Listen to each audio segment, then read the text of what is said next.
Welcome to another episode of SummitCast. In this show, we're going to talk about revolutions. How can you tell if a revolution will turn out good or bad? And we're going to look at the American Revolution and the French Revolution and see what they can tell us about what is happening in America today.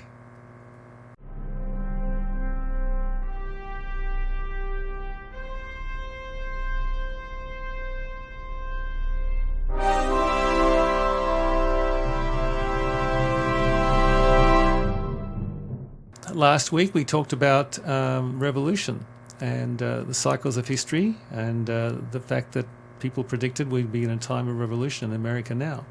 And we're certainly seeing revolution in the streets in some ways and people calling for revolution. I mean, people are saying if they don't get what they want, they're going to burn the system down. And I mean, surprisingly, mainstream people are threatening to burn the system down. It's a revolution out there. So, you know, they say that history doesn't repeat, but it rhymes. I've never heard that. Never heard that one? No, I never heard that one. Okay. Yeah, so that's what cycles are all about, you know. So we're in a cycle of revolution now, a cycle of crisis, according to the authors of the book, The Fourth Turning. So what can you learn from past cycles like that? And the first one we all think about is, of course, the American Revolution.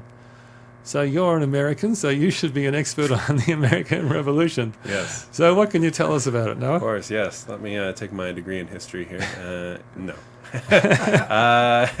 My American public education system, the American Revolution. Yeah. I would say it's about George Washington, about the Declaration of Independence. I think it's like this idea that we're claiming who we are and as being a separate identity, but really, I don't know. Yeah, terribly much more about, you know, it's this idea, this freedom flame, or it was this idea of not allowing tyranny to rule over a group of people who felt like they were underrepresented, that they were being ruled from afar. From the British monarchy, you know, thousands of miles away, and they had no representation. So I guess that would be the core of what I would think of it being. Yeah, I think it's really, I mean, when you look at it historically, it's really the beginning of the modern era of government, isn't it? They set up something in the Republican government which was really new. You know, monarchy and hereditary monarchy was what they'd been in Europe for basically since the fall of Rome, I guess. Not only Europe, I mean, but where they came from being Europe, but the whole planet, basically. It seems like the de facto standard of government from tribalism on upward. Yeah.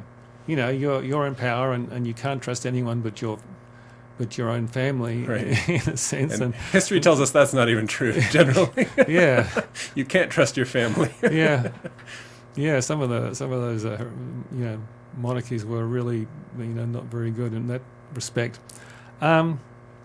So really something new. It was kind of, and they looked to Rome and Greece as their antecedents. I mean, they called it a republic because they saw, learned the lessons of the Roman Republic, and they saw also the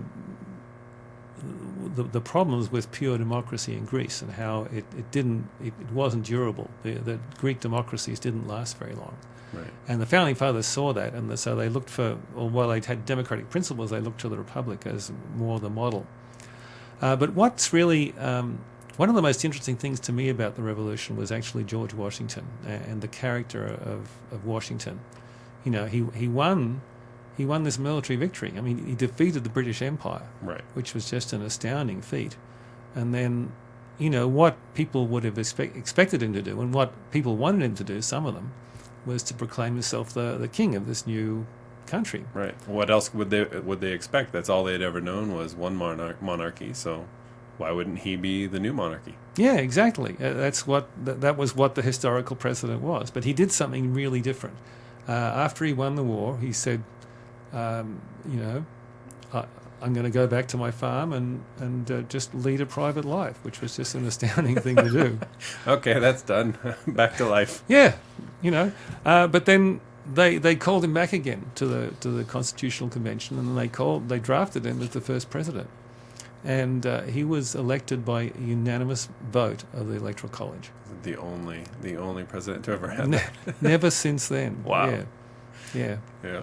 But I think maybe the most important thing he did was, he was re-elected one time, and then at the end of his second term, they wanted him to run again, and he wouldn't. He just went back to his farm in Virginia again. Right. And in some ways, that's the most important thing he did as president, I think. He set an example that it wasn't a lifetime appointment like, people expected, and a peaceful transition of power to someone he may have disagreed with, And that's been the American tradition, although it seems to be breaking down now, unfortunately. Right, yeah. It's such a hot topic right now, this idea of peaceful transition, or that that people are going to leave their office after 8 years or 4 years or whatever the term is. But I mean, that's always been the system, which is such a great precedent. I mean, other than FDR going for the third term and then dying mid-term. Yeah. And they said, well, maybe that wasn't such a good idea. Yeah, and then they changed it so that it was maximum of 2, which was Washington's example. Right. So all of this came out of the idea of the Republican government of Rome. Is that? Well, no, the Republic wasn't necessarily set up like that, but they saw a representative democracy rather than a pure democracy as being a better system. And the concept is, in a representative democracy, the people vote for their representatives, and they should choose the best among them. Right. And those are the people who make the decisions and vote on laws and so on. Whereas like a pure democracy in Greece, everyone voted on things. I mean, there's only one place that's ever really worked, and it's Switzerland. Do they have some type of pure democracy in Switzerland? They have a pure democracy. Really? Everyone gets together in the town square and they vote on things. Okay. It's really quite amazing. It hasn't worked anywhere else. Didn't work in Greece. Not in the long term. The Greek democracies, Athens and so on, didn't last very long. They had a brief moment of glory, but then they were taken over or fell or whatever. Okay. So the American Revolution led to really something new and actually very wonderful in many ways. It was kind of almost like the dawn of the Aquarian Age, the age of freedom, and that was kind of the start of it in the late 18th century. And then that flame of freedom spread to not just government but religion and every area of life, and you had a tremendous opportunity in America. People came here, from Europe. From places where there was no future, no hope. Your class defined your destiny, and they came here, and it was a land of opportunity. You could come here as an immigrant and be anything. It's really an amazing thing. So the other revolution, the French Revolution. I definitely don't know anything about. I am a typical American. Yeah. World history, not my strong suit. Yeah. Well, the French Revolution. It's actually interesting. It started off with very high ideals, and they saw it was about 10 years after the American Revolution, and they saw it as kind of following in that tradition. And historians really do see it.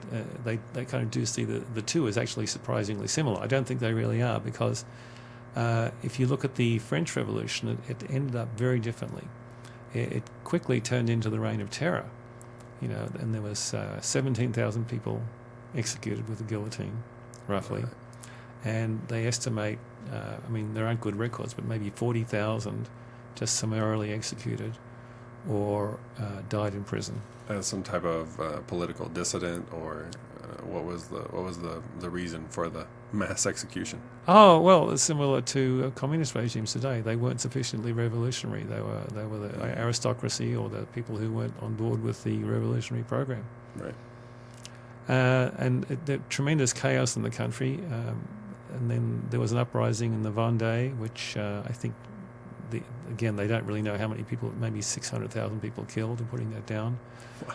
And more than 1 million, I think, killed in all the revolution and the wars following it. And I think French society didn't really come back into balance until Napoleon came along. They almost like they'd had enough of the chaos of their system, and they would to choose someone as an emperor.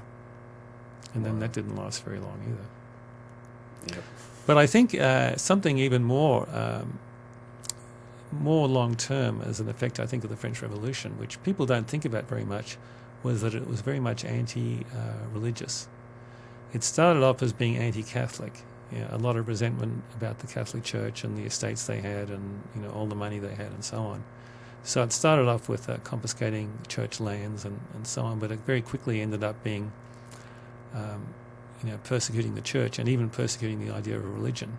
I mean, they changed the names of the streets that were named after saints, and they even got rid of the 7-day week because it really, it was really crazy. It didn't last very long, but they did a 10-day week, really, a decimal system, and getting away from this biblical thing.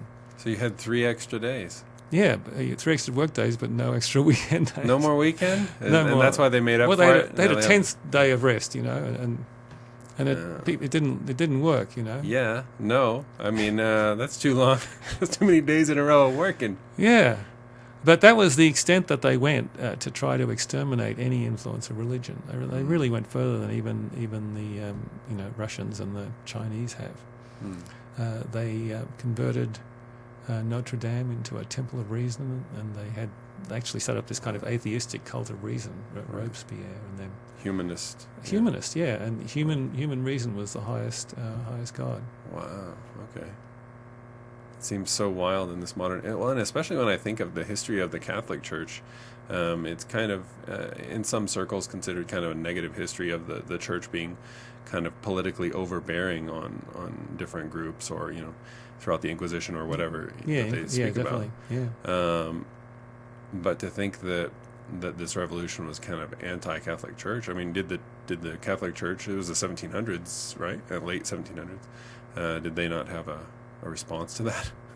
Well, they got killed. I mean, they were killing priests who wouldn't sign the oath of allegiance to the state. Wow. Okay. They could be killed on sight, and anyone who harbored them could be killed. Wow. Yeah, it was a really intense persecution. And after the revolution, after the whole thing, got overthrown, then the Catholic Church came back, but never the same. Yeah, of course. There's still a really strong bent of atheism in France today. I don't think, in my reading of it, is that France never actually recovered from the revolution, from that anti-religious, anti-spiritual aspect of it. I read a survey saying that half the people in France are atheists, don't believe in God at all. Proper, not agnostic or some other form, but proper atheist. God doesn't exist. God doesn't exist, yeah. Wow, okay. And that includes half of the Catholics. I'm not sure you can be Catholic and be atheist. Well, it's a social thing. I feel like there's I don't know. I mean, I don't know that much about the Catholic religion as far as rules, but I feel like believing in God might be one of their central tenets. Well, that's the extent to which religion got diluted, right? In France, and I was in Paris a few years ago, and kind of kept running into the weight of the revolution. And this is a place when so many priests were killed, and this is a place when such and such happened, and Saint-Chapelle had all these relics, these incredible relics like a piece of the True Cross and the Crown of Thorns, and all of these incredibly valuable relics, and they were all looted during the revolution, and most of them disappeared. Really? They looted Notre Dame. Yeah, it's just incredible what happened. But it was almost more, I feel like it sounds like the French Revolution was more about almost class warfare than it was versus the American Revolution. Was kind of this rule from afar, that the British government was ruling from a distance. Yeah. And that we wanted to be separate from that. Whereas the French Revolution was almost the aristocracy and this class system being more than a rebellion against a specific monarchy. Yeah. Yeah, one big difference is that the American Revolution, they weren't trying to overthrow King George. They were just... Right. Leave us alone. Leave us alone, You can keep on doing your own thing over there, and we're perfectly fine with that. You can stay in Buckingham Palace. We don't care. Yeah, exactly.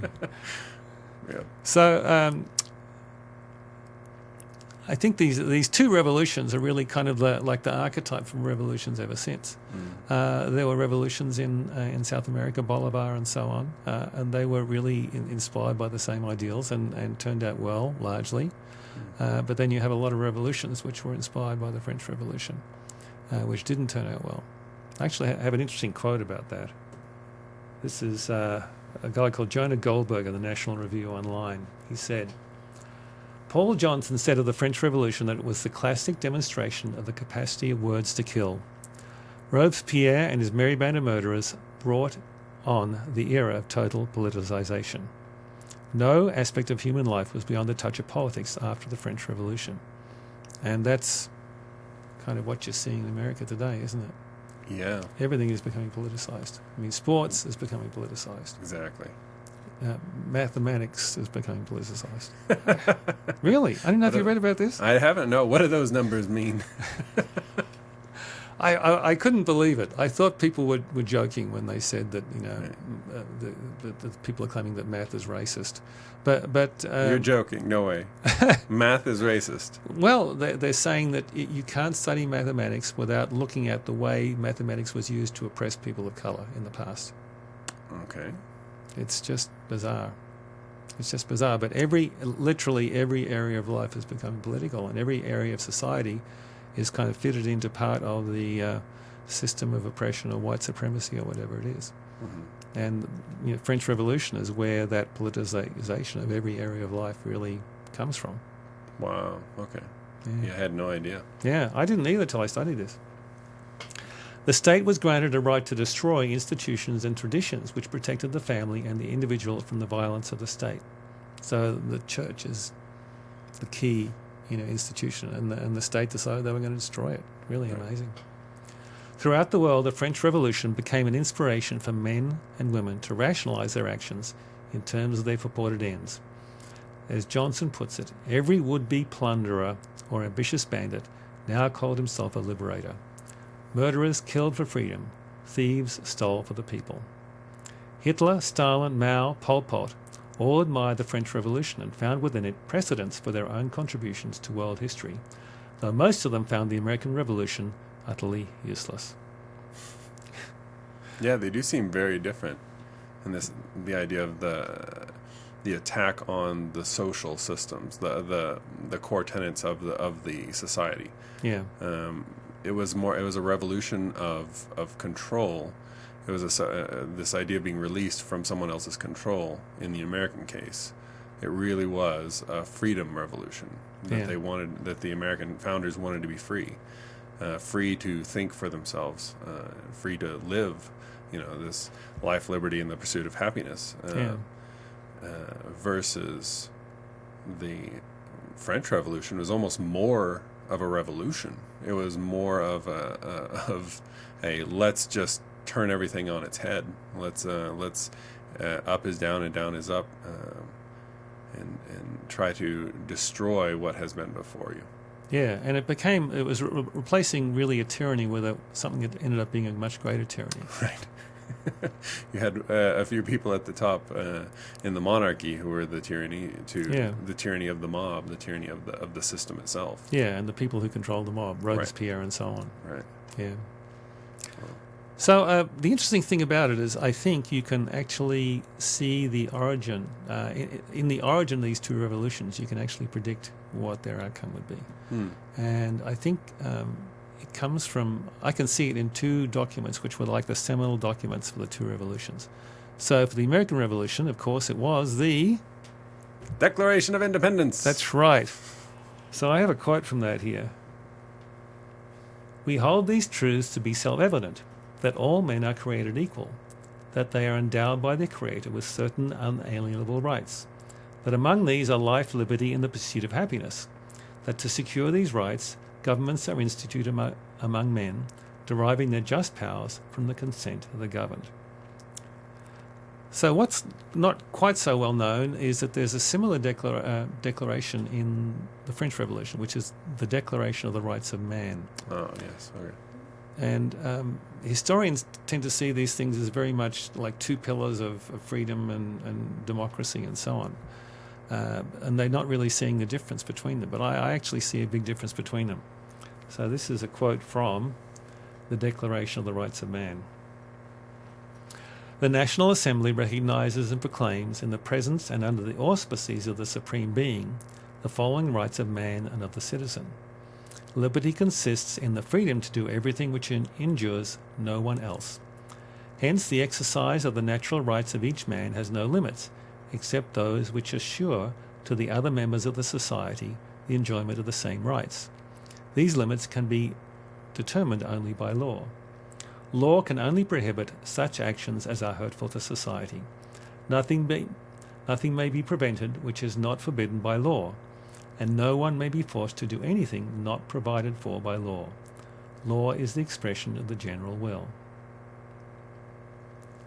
So, see the difference? Similar. You know, I'm not sure I do. They seem like very similar ideas, that you can't have any rights not afforded to men are assumed. That the role of government is to protect the people from the government. And that's what most historians don't see the difference. But I actually see a really big difference between them.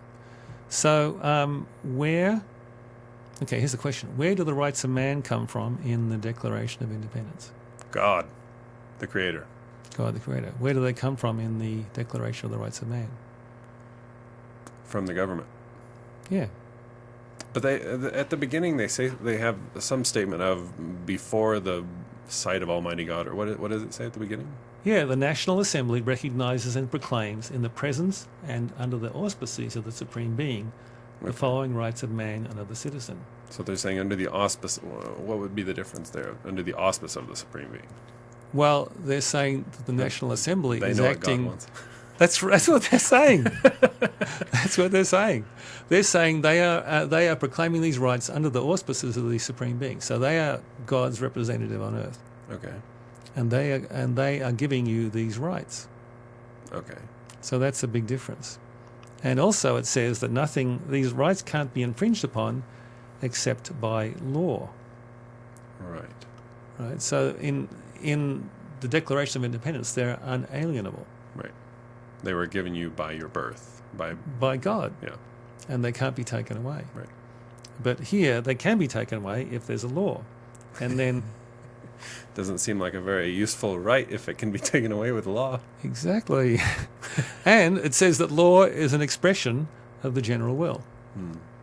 So if 51% of the people think that we should kill the aristocracy, they can pass a law and you can kill all the aristocracy. Wow. Any minority, there's no protection for minority rights because they can be overruled by... not just specific, like not race minorities, but any type of minority group. Yeah, religious minority, racial minority, any kind of minority. Wow. Ruled by the mob. Yeah, but but the mob chooses the National Assembly, and then the National Assembly is then God's representative. Yeah, they pass these laws, and that's handy. That's what God wants, I mean, what's the psychology of that? It's really quite amazing, isn't it? It doesn't sound any different than the monarchies of past being considered the representative of God. I'm thinking through the divine right of kings. Yeah, right. Exactly. That the king was actually divine. Yeah. Yeah. It doesn't seem any different than that. Yeah, they replaced one tyranny with another, right. another tyranny, and it ended up being worse. Yeah. And I wonder what are the social ramifications or the spiritual ramifications of having a system that's based on freedom through birth versus freedom through government. Freedom through God-given rights versus government-given rights. Well, I think you're seeing that playing out in America now.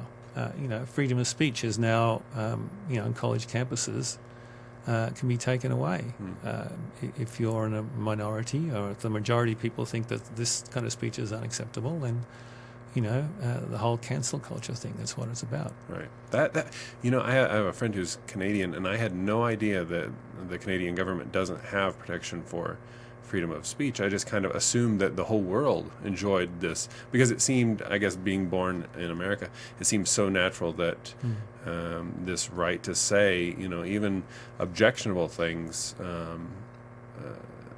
was allowed because of this idea of the forum, the idea of the airing of ideas, that no idea is off limits.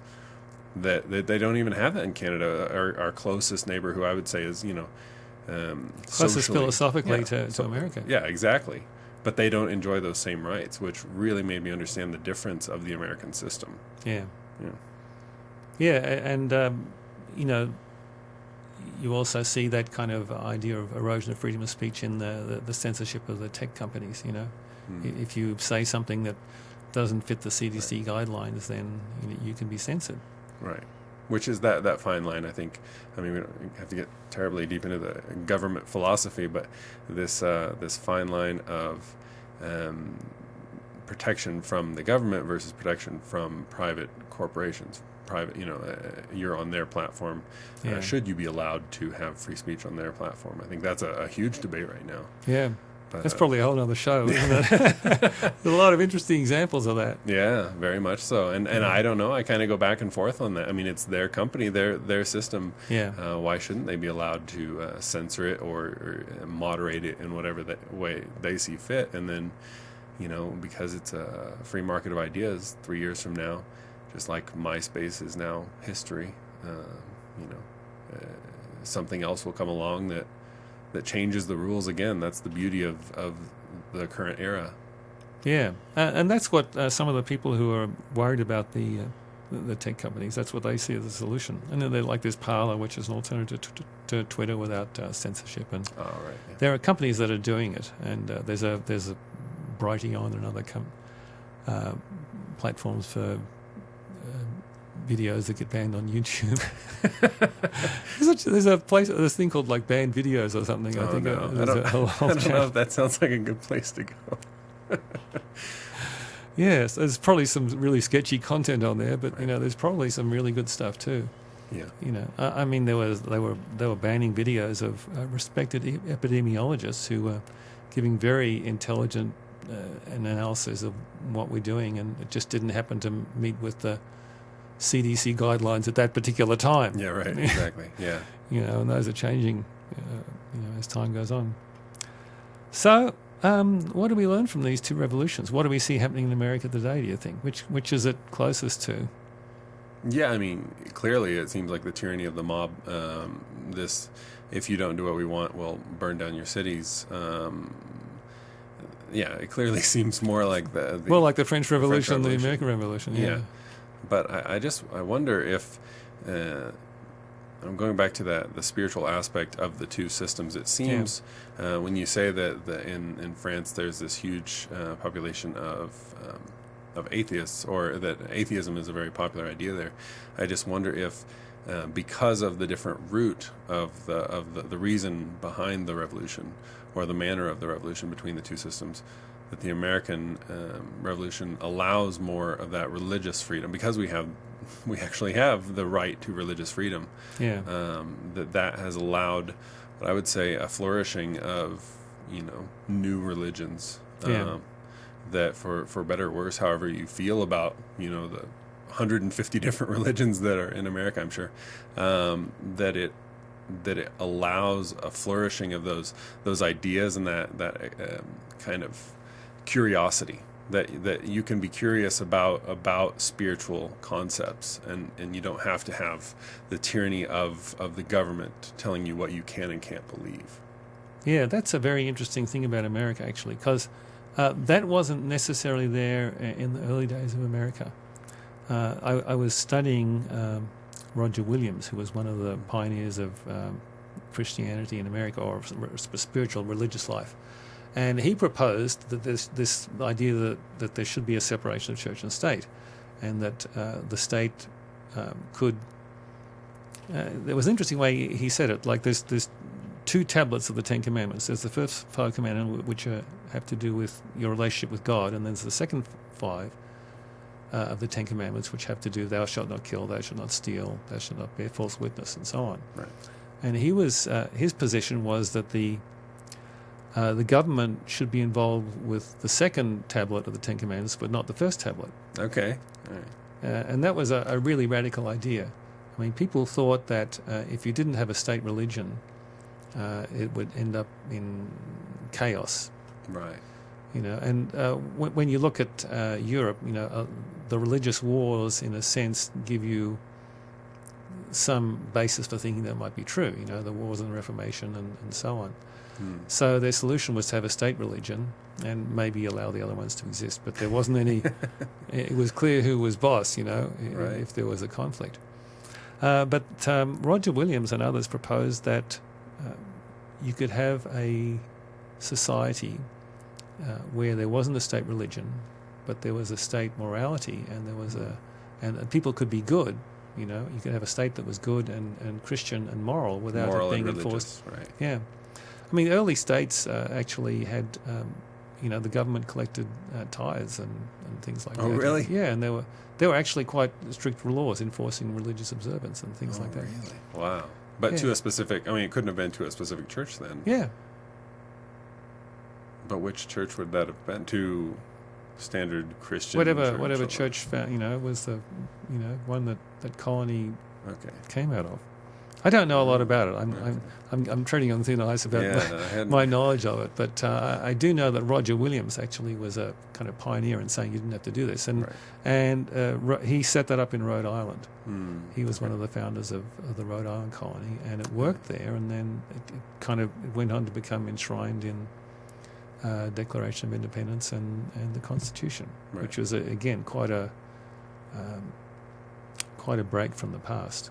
For sure. In a very big way. But I think a lot of the founding fathers weren't overtly religious. I mean, you hear some of the stories, I'm thinking Thomas Jefferson, I believe, that he was, that while he understood and believed in religion and Christianity, he wasn't, and it might be one of the other founding fathers that I've thought about, but this idea that even though they weren't strict in whatever religion that they were a part of or socially gathered with, that they had this idea that the government was created for the phrase I believe is a religious and moral people. I think they use that in the I can't remember where it's at now.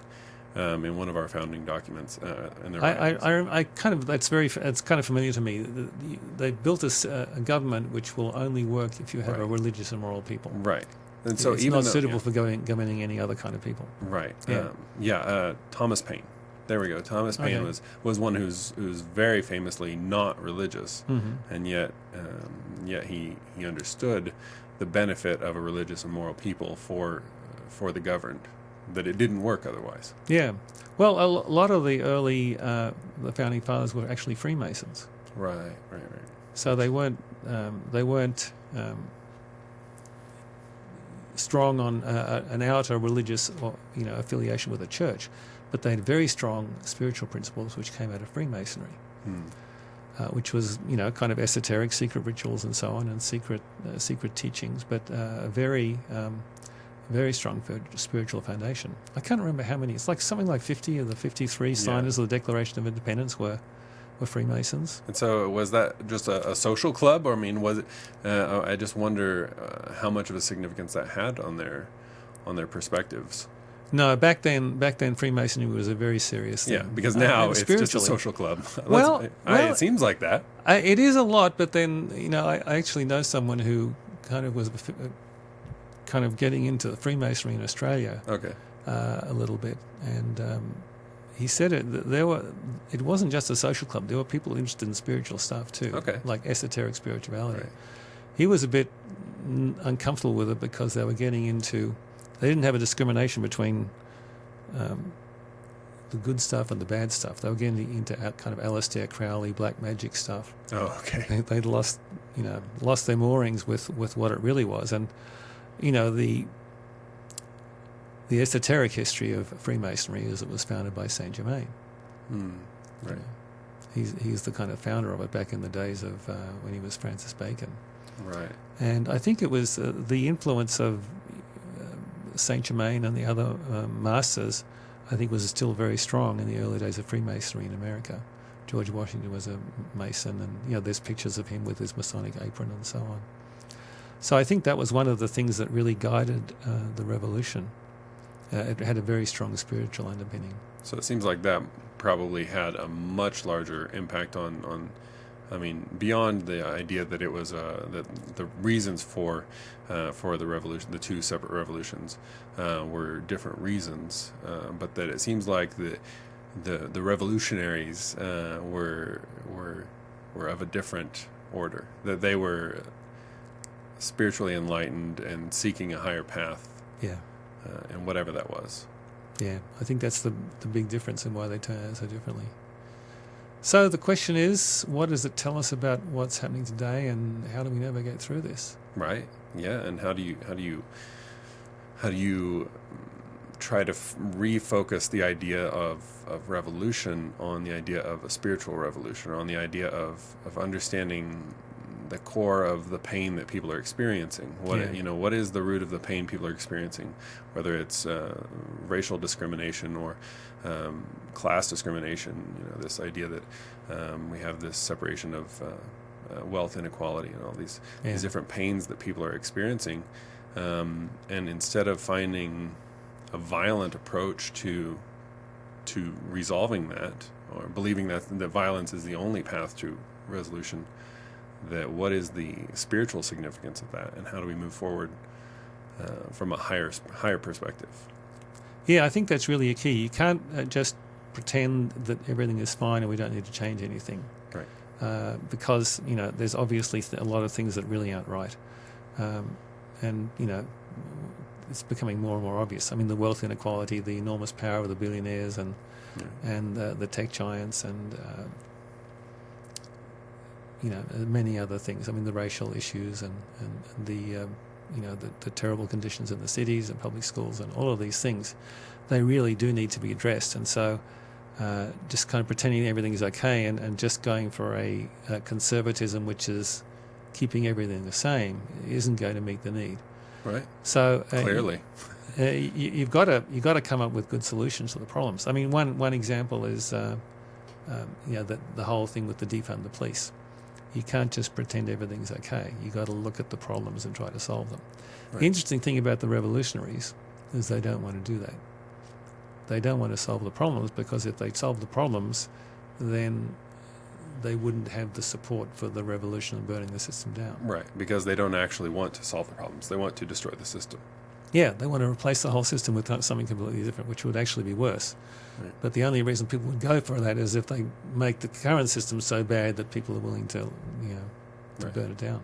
Because I think nobody that I've ever met and talked about kind of the current situations we're in thinks that the police, speaking specifically about defund the police, think that the police have this immaculate record of never having done something questionable, because they're individuals. And I think everyone understands that we need to find a better way forward. But it's a big gap from that to, well, let's just throw it all away. And you see that. I mean, the Senate introduced a bill to act for police reform. Exactly. But the revolutionaries don't want it. Right. They blocked it because they don't want to reform the police, because then they wouldn't have, the argument to defund the police and get rid of the police. Right. And it's the same in many areas. If you look at the far left, the radical left, what they want to do is actually make things worse in every area. And they actually explicitly state this, that they want to actually make the system so bad that people will be inspired to rise up in revolution and support the overthrow of the system. To fuel the fire, to fuel this revolutionary fires, Yeah. So I think one thing is, you got to be really serious about making reforms where they're needed. And there's some obvious things to do with police reform. Right. The whole the liability thing. What's the term for that? There's a it's not limited liability, but it's something like that. It's not car insurance. But there's the conditions under which a policeman can be tried for killing someone. Right. They're so extraordinarily narrow that it almost can never happen, even in cases which are really egregious misconduct. So that's something which I think is an obvious thing to change. Another thing that's a big problem with the police, where you really do need reform, is the police unions. They have contracts in place which make it almost impossible in many cases to get rid of a policeman who's got a history of abuse or misconduct. Right. Somebody was talking about this specifically, so that there should be a system when a certain number of police have filed complaints about fellow officers. So it's one thing if you get pulled over by the police and he gave you a ticket, and so therefore you're upset. You get upset, yeah. Yeah, and you file a complaint, and maybe that complaint isn't exactly accurate. Yeah. You say that he said something, whatever. But when it comes from fellow officers, it feels like it should carry more weight. That okay, if this officer has received 3 complaints of excessive use of force or something like this, then it should be required to be taken to the next step. Yeah, if even the other officers don't like the guy, it's probably time to find a new career. Yeah. Yeah. Well, and I don't think, being a police officer, I can't imagine how difficult it would be to be in these situations constantly.